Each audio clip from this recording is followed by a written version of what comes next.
Eh bien, nous voilà chez Patrick. Salut Patrick. Bonjour Patrick. Patrick Alors, et Patrick. Patrick et Patrick, Dupont et Durand. Oui, Durand, Dupont avec D et avec T, mais enfin voilà, bon. exactement. Ouais. Alors voilà Patrick, on a fait un petit peu le tour d'horizon de ton bassin ici. Si tu savais un petit peu nous expliquer l'historique de ton bassin.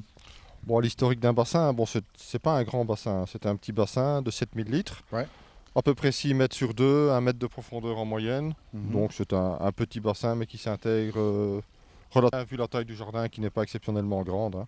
C'est ça. Donc l'historique, c'était l'envie d'avoir de l'eau dans le jardin.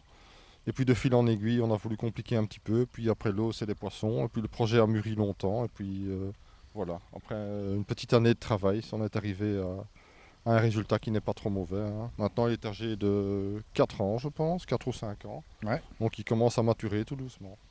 Donc ici, tu as travaillé déjà avec les écolates. Oui, le début, ça m'a été conseillé. Et c'est vrai que c'est une facilité. Une fois que l'écolate est bien placée, après c'est un véritable plaisir pour avoir de l'eau de niveau parce que il n'y a pas pire que l'eau pour te montrer si tu es de travers, hein. Donc c'est vrai que c'est merveilleux. Une fois que c'est bien placé, c'est facile. Alors tu as intégré une terrasse surtout sur deux flancs en fait Oui, du bassin. ça c'est venu par après, hein. Au début, on avait l'idée de faire une petite terrasse. Et puis on s'est rendu compte après qu'on n'avait pas vraiment beaucoup de place, donc on l'a agrandi et on a essayé d'en faire une espèce d'espace barbecue un peu plus convivial. Mhm. Ouais. Donc au niveau technique, tu as aussi fait apporté pas mal de modifications, puisqu'au départ, tu étais avec un biotech, je pense. Oui, oui, oui. Si je m'en souviens bien, c'était bien un biotech, oui. Mhm. Donc j'ai commencé effectivement avec un biotech, une Aquamax 10 000 et un Bitron 25. Ouais.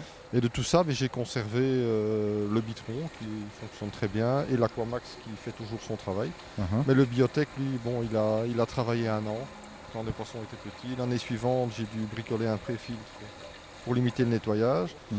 Et je crois que la troisième année, le nettoyage ça allait, mais la qualité d'eau ne suivait pas, quoi. Les poissons grandissant, la quantité de nourriture augmentant. Donc, Mhm. j'ai dû passer à autre chose. Et après avoir vu les petits bricolages qu'il y a sur ATB, je me suis dit tiens, pourquoi pas moi. Et puis j'ai mélangé un petit peu plusieurs bricolages qui avaient été faits et j'en suis arrivé à un multibidon qui maintenant est beaucoup plus impressionnant. Mais de ce fait-là, mes entretiens, c'est vraiment très très très très limité. Alors là, on peut voir un petit peu le multibidon ici que tu as fait, en base de poubelle, si mes souvenirs sont bons. Non, ce ne sont pas des poubelles, c'est des véritables citernes d'eau de pluie. Ah, des citernes de Ce pluie. sont 4 citernes d'eau de pluie de 240 litres au départ qui ont été un petit peu raccourcies. Et puis je suis parti de cette base-là. D'accord. Mais de toute façon, on retrouve le bricolage complet dans les bricolages évidemment de filtres Ouais, sur tout à ATB. Vous savez voir un petit peu, mais bon, ici vous allez le voir en image bien sûr dans cette petite vidéo.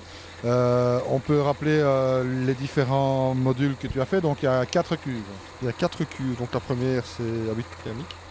Et bon, moi je suis toujours resté avec des brosses ici. Donc le premier bidon, il doit avoir 16 brosses dedans. C'est ça. Deuxième bidon, je suis passé avec du tapis japonais. Donc filtration encore classique. Le troisième, c'était au départ des bio-bouteilles. J'ai eu l'occasion d'y mettre des céramiques. Donc maintenant il y a des céramiques depuis quelques mois. Et le dernier bidon, c'est de l'aquaclé qui termine la filtration. Donc c'est une filtration classique. Le Donc, pour un résultat, multibidon. le résultat est là. Le résultat est là. Rapide, sans rien, sans aucune autre forme, malgré qu'il y a des arbres ici tout près. Donc, ça fait un peu d'ombrage, mais bon, ton aquaskin se charge un petit peu de feuilles. Tout à fait, ça c'est la dernière innovation cette année-ci parce que c'est vrai qu'on est vraiment entouré d'arbres. Et ceux qui ont des bouleaux se rendent bien compte que c'est un arbre qui perd toujours quelque chose, hein. C'est les feuilles, c'est les graines, c'est les chapons, mais il y a toujours quelque chose à ramasser. En fait, quand on a un bassin, un boulot donne du boulot. Bon, enfin, Voilà, c'est tout un à mauvais fait. jeu de mots, mais enfin. Ouais, mais bon, moi j'étais pas très skimmer au début, d'ailleurs je l'ai pas prévu à la construction. Mais c'est vraiment quelque chose que je regrette un petit peu d'un côté. Parce que c'est vrai qu'on pense toujours filtration et le skimmer est vraiment une chose qui apporte beaucoup. Ouais. Mais ça, il faut l'avoir essayé pour en être convaincu. Et bon, c'est vrai que c'est vraiment important parce qu'il n'y a, pas que les feuilles qui tombent en surface, évidemment. Il y a le pollen et tout le reste, hein. Alors, Patrick, si tu devais donner un conseil pour les nouveaux bâtisseurs, qu'est-ce que tu leur donnerais comme conseil? Mais d'abord de bien réfléchir avant de commencer.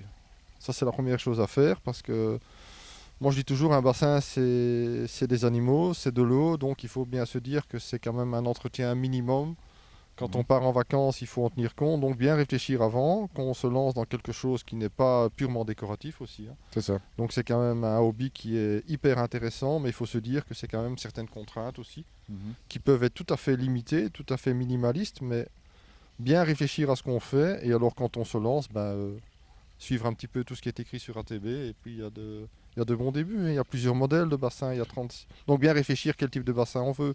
Est-ce qu'on veut des plantes, est-ce qu'on n'en veut pas, est-ce qu'on veut du gravitaire, est-ce qu'on veut du pompage. Donc bien se renseigner avant, parce que recommencer quelque chose ou modifier en cours de marche, c'est pas toujours évident. C'est ça. Bien réfléchir, bien calculer. Si on n'a pas le budget pour faire tout la même année, essayer d'étaler sur 2 ans, mais ne pas courir. Ne pas économiser sur des choses fondamentales comme la bâche, parce que ça, après, c'est vraiment très dur à changer. Donc, bien réfléchir, bien se renseigner. La filtration aussi, hein, je pense que si on vise trop court avec la filtration, il faut réinvestir une deuxième fois. C'est ce qui m'est arrivé, tout à fait. Pourtant, le bassin n'est pas très grand, 7000 litres. Si on regarde les spécifications de Biotech 10, j'étais largement dedans. Hein. Mais bon, il a tenu 1 an parfaitement, parce que les poissons faisaient 10 cm. Et puis après, il n'a plus suivi. Il n'y a pas de miracle, hein. C'était un petit filtre. Donc, bien réfléchir. Au niveau de ton filtre que tu as bricolé, tu as une idée en fait du gain par rapport à un filtre du commerce que tu as pu faire avec ce bricolage? D'abord, moi j'étais un peu limité par la place, puisqu'il est placé derrière le barbecue. Là, donc il me fallait déjà un filtre d'une dimension bien spéciale. Moi, il devait être tout en longueur, le filtre. Ouais. Comme un multichambre. Mais le gain, je ne saurais pas vraiment dire. Je crois que ce filtre-ci, complet, il doit revenir à peu près à 400 €, je pense, en achetant les matériaux. Mais bon, je n'ai pas économisé sur les panneaux de coffrage et tout. Ce sont des... Donc il est complètement isolé. En fait. Il est isolé à l'intérieur aussi, donc il est prévu pour tourner. D'accord. Donc ton filtre tourne toute l'année. Il n'y a pas d'arrêt. On a vu aussi le système de backwash là, qui permet d'alimenter ton arbre. Oui, tout à fait. D'ailleurs, il s'en porte que mieux. Hein. Ah bah oui, il a de l'engrais en permanence. On m'oblige à le tailler maintenant. Eh bien, ça va Patrick. Bien encore, écoute, de toute façon, on aura encore l'occasion de se voir. Peut-être qu'on fera une émission aussi sur l'Aqua-Technobase, puisque bon, c'est toi le créateur de l'Aqua-Technobase. Alors n'hésitez pas, si vous avez des demandes d'amélioration ou n'importe quoi, vous pouvez vous adresser à Patrick.